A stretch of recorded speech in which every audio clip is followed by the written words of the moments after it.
Hey, folks, welcome to Five Fast Questions. Our guest today is Roger Stegall. Roger is a renowned woodcarver, does a lot of caricature carving. He's a teacher and instructor. He's won many ribbons, lots of accolades throughout the years, from the Mhm.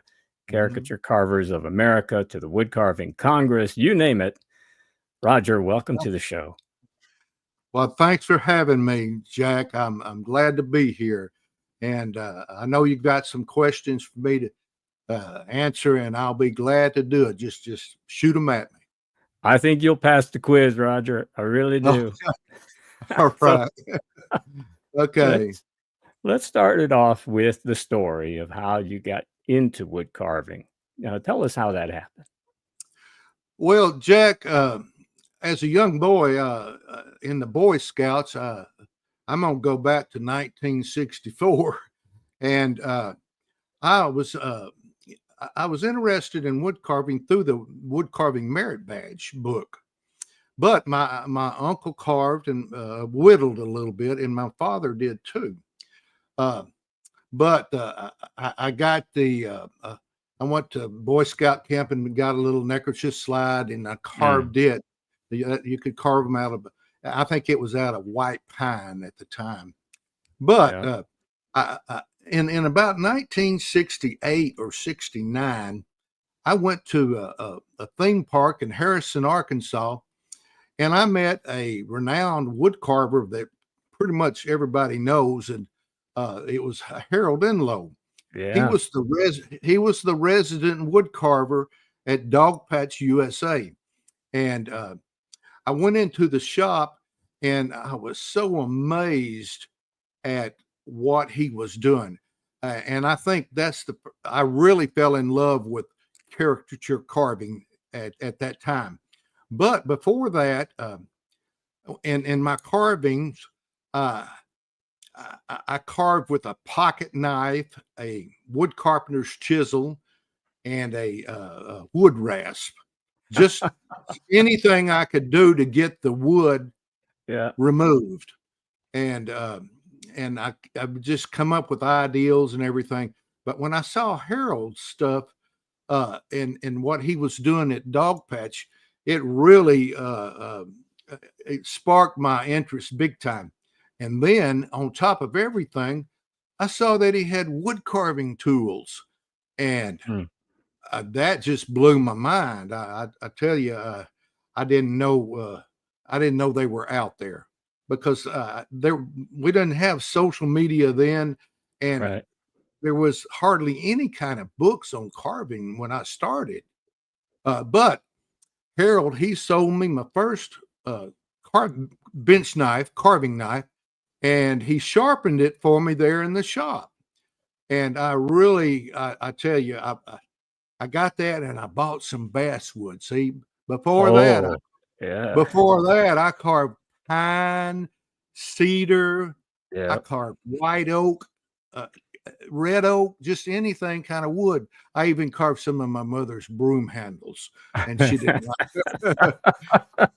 But I tell you, I got back home, and I was carving with that knife, and it was just really fantastic. I mean, I don't even remember what I carved, uh, but along with the Harold, well, then there was Silver Dollar City, and I went up to there, and there was a gentleman, Peter Engler. He uh, he was the resident carver there. Well, the only carver at the time that was at Silver Dollar City in Branson, Missouri. Hmm. But anyway, that's pretty much how I got started. And I mean, there's a lot more to it, but that's the general uh, way I got started. It really is. But when I saw Harold's work, it it just put that spark in me, and I was ready to carve.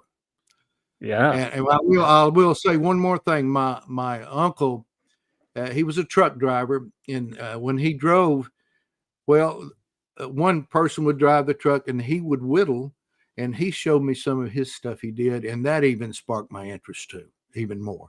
So anyway, that's pretty much how I got started. And Harold, uh, was probably he was my mentor in carving, and I'm as well as many people out here throughout the United States. He was a mentor to also. So anyway, that's Yeah. how I got started in that. Have you got any questions on Oh, that? that's well, that's a great story. You know, I did see a video online where Harold was Uh-huh. carving, and it was just amazing to watch him carve. And he had a gouge in this video that he made from a pair of scissors. Oh yeah, And he yeah. had his inferior tool company Oh label yeah. on his tools too. Yeah. Oh yeah, those are nice. I've got some of those, but those are just my collector items. So Oh yeah. anyway, Yeah. okay, I think that pretty much tell you how I got started. But Well, go ahead, go ahead.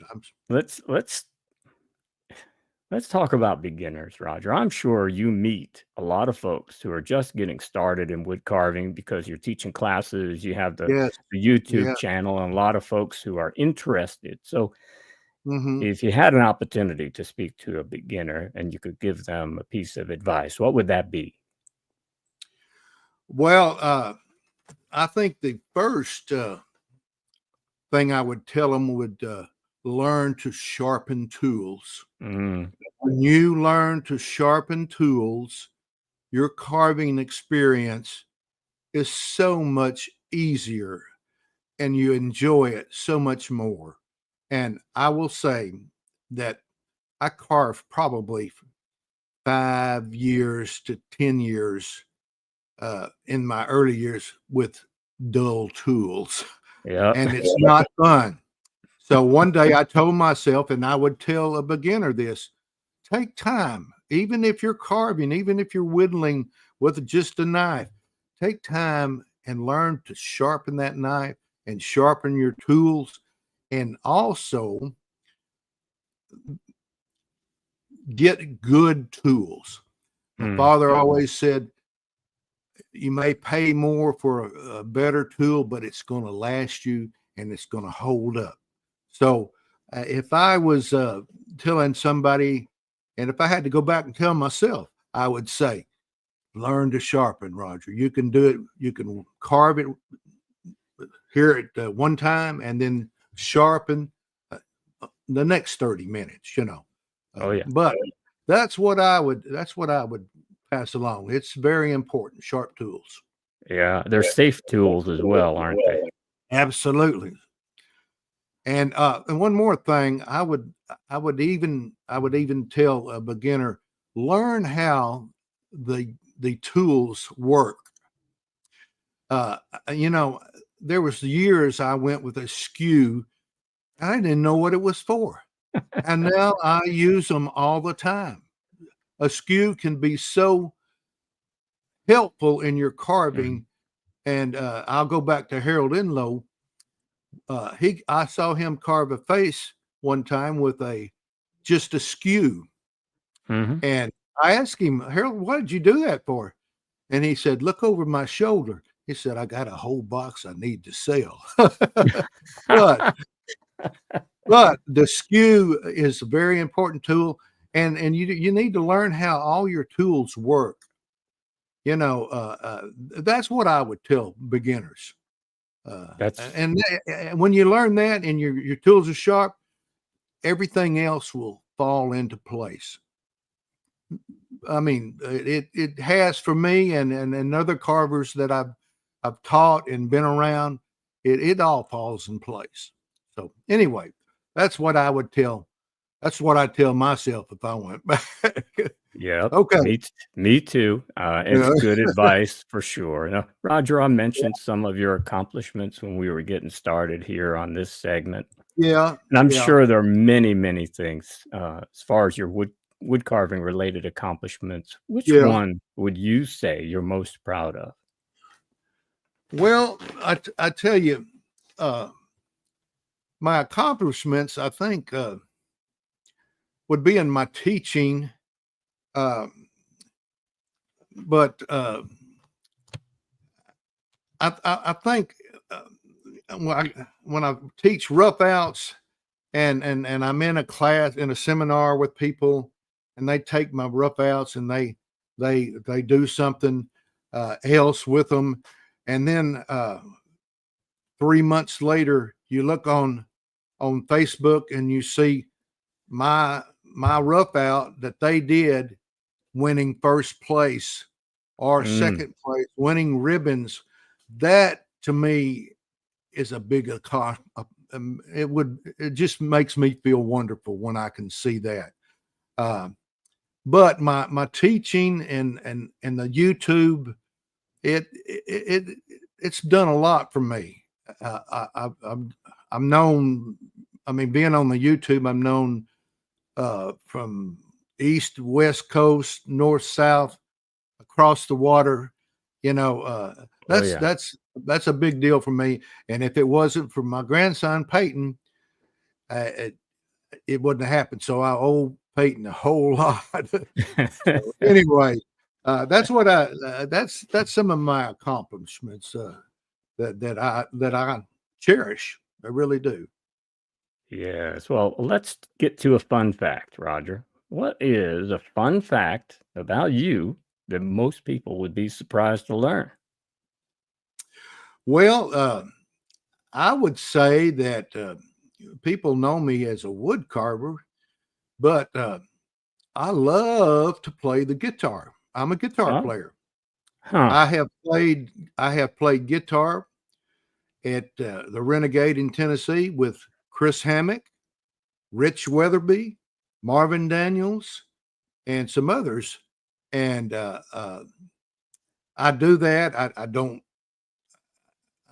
I'm just a couch entertainer. I sit and play on the couch, But when I go to places like that, I do sit down and play guitar with people, and some of the students in the seminars Yeah. that they bring their guitar, and they'll at night after we finished carving, we'll go play the guitar. So I think that would be a fun fact about me, and and also I love to fish. I'm a fisherman when I can. Uh, my hobby is kind of taken over in that of my travels, but I still squeeze in some time for fishing, and I love the fun fact. I love being. I'm a grandfather. I'm a father, and I'm even a great grandfather now. So those are Wow. fun facts for me. Yeah. Yeah. So I enjoy Wow.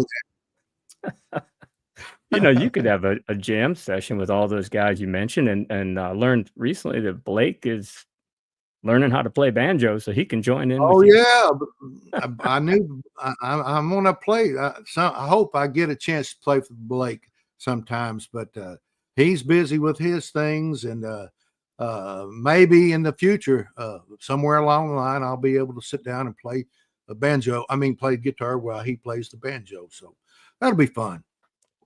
It sounds like it too. All Roger, right, let's move to our last question. We're already on we're already question at. number 5. Yeah, Okay, it goes quickly. it does. Yes, it goes So quickly.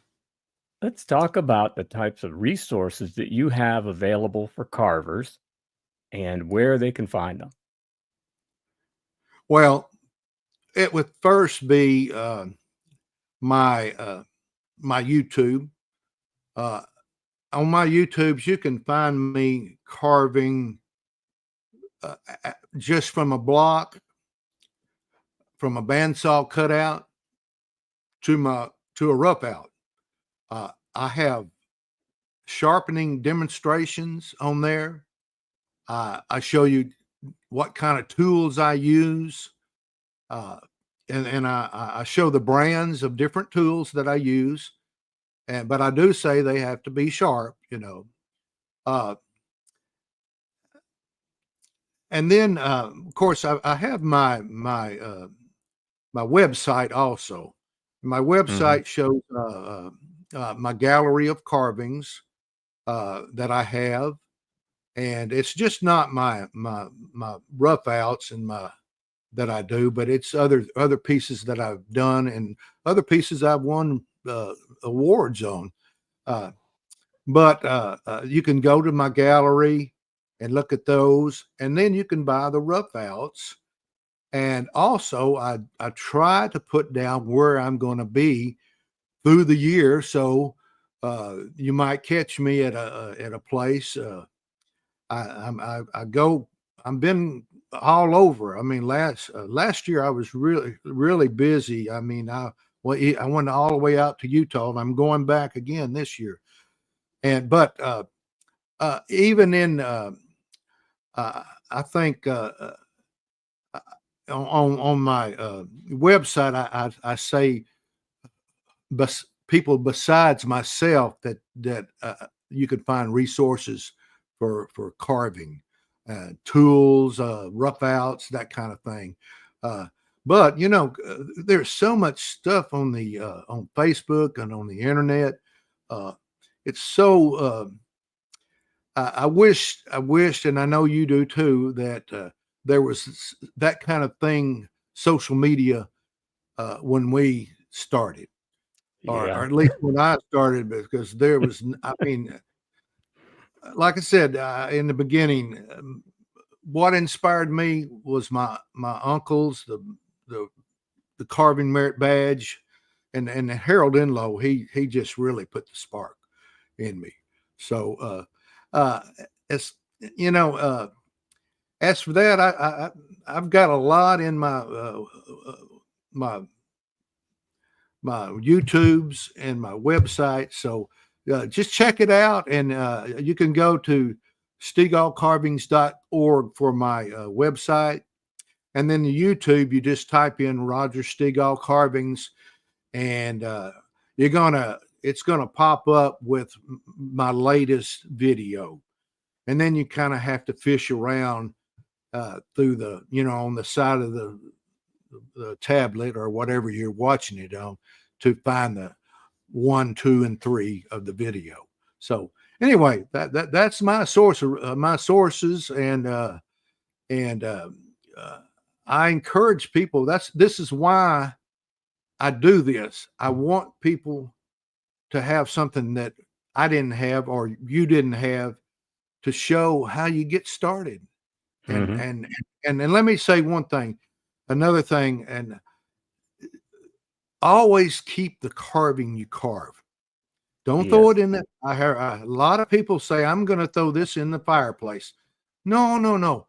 You learn by your experience. Keep that Mm. first carving, and then 3 years later, look at your recent carving and then one you started before. So uh, that's my what I do on my resources. So anyway, Yeah. that's about how I would answer that number 5 question.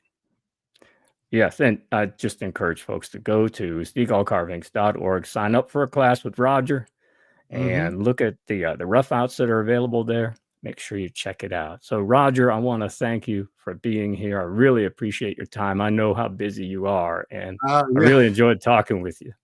Well, I enjoyed you. I'm glad you got with me, and I'm glad we got connected. Now I know you, Jack. And And there we go. next time I see you, I just say I know Jack. So anyway, thank you, Jack. My pleasure. And just a reminder, folks, we're going to have some more segments like this coming up really soon. Thanks for being here today. We'll see you next time.